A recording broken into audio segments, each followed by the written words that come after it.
Pozdrav. Evo sad ću vam pokazati kako jednostavno možete upisivati svoju kilažu, opseg podlaktice, nadlaktice ili što god već želite pratiti kao svoj napredak.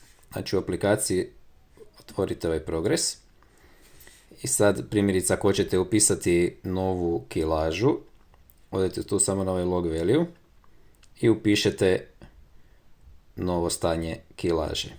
Automatski graf lijepo pokaže.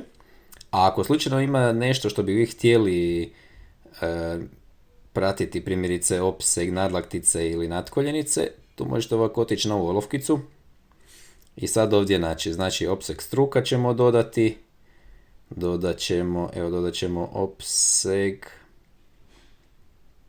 nadlaktice, opseg nadkoljenice i sada se vratimo gore i sve ovo što ima plavu kvačicu je na vašem popisu koji možete pratiti. Vratimo se nazad i sada tu nađemo recimo opseg struka i upišete novu kilažu, odnosno nove centimetre. Stisnete OK i sljedeći puta kada ponovo upišete opseg, izbacit će vam graf.